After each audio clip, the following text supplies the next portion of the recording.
Hello everyone. Got something I really want to talk about today that is something that I think about a lot, and a lot of people that work in the funeral home think about, and they're concerns that we have that we never really voice and you don't hear much about. But it is something that people maybe don't understand. So what am I talking about? Basically, the funeral procession.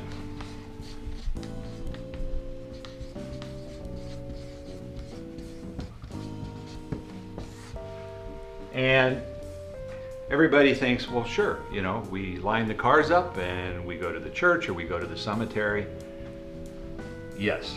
However, most of you have been to a funeral and you've perhaps had a little card stuck on your rear view mirror, or you've had an announcement made by the funeral director as to what was going to happen on the way to the cemetery, to the church, and what to watch out for, what you need to do.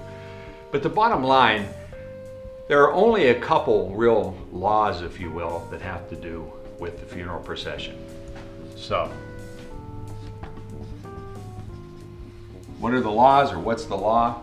Basically, in the state of Ohio, in order for a funeral home procession to be legal, we have to have a flag on the car, and the flag has to either be purple or orange.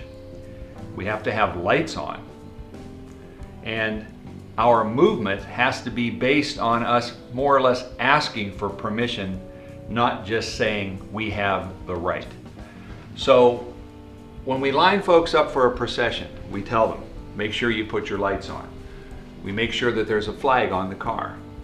And we need them to understand, and this is what doesn't really get explained to people. The funeral home has a right of way as it goes through an intersection once it's processing through the intersection.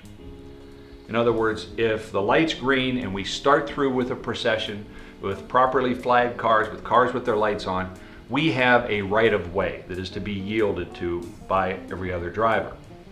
If we come to an intersection and there's a red light, or we come to a stop sign and we go through that intersection, we are asking for permission to proceed through that intersection. If we start through a red light and somebody hits us before the procession has actually gone through and started to move, there's a liability issue. So that's why sometimes you'll see a funeral procession stop and actually wait for a light to change. It won't just go through the light even though it's red. They'll wait for the green light to start, and then we are asking for permission for the procession to proceed through and continue on to the church or the cemetery. So that's really a big concern for us. One of the other things that people talk to me about, I know a lot of times, is they say, I'm in a funeral procession. Joe, why are the cars going 70 mile an hour on the freeway? I thought it was supposed to be a slower procession over to the other side of town on the freeway. Well, if any of you remember back, I know we used to call it this, we used to call it crack the whip when we were kids, when everybody would hold hands and you'd get people going, running around and everybody holding on. And the person at the end of that line would get snapped off. Because what happens, you have the first cars here, and then the second car, third car, fourth car, fifth car, and so on.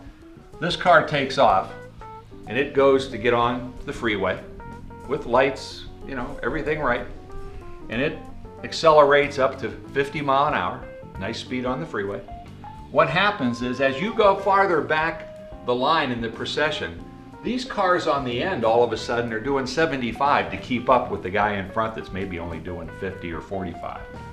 And so we really need people to be aware that we need to try to keep it close together so that doesn't happen, because we end up with people way at the end that are flying to catch up. I'm sure there's some crazy technical, what they call it, algorithm or something that tells you why that happens. But the bottom line is the guys on the tail, they get whipped around and they end up having to drive way too fast sometimes.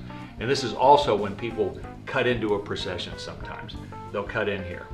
So the reality of all this is that, we're telling you or giving you instructions to try to keep you safe. We want it to be an honorable transition from where we're going and we don't want it to be scary, and we want it to be safe, but we just want you to understand that, we only have so much right of way, really, and try to stay up close with the folks in front of you. Make sure your lights are on, make sure you've got your flag, and make sure you listen to the instructions from your funeral director at the time of the funeral. So that's it for today.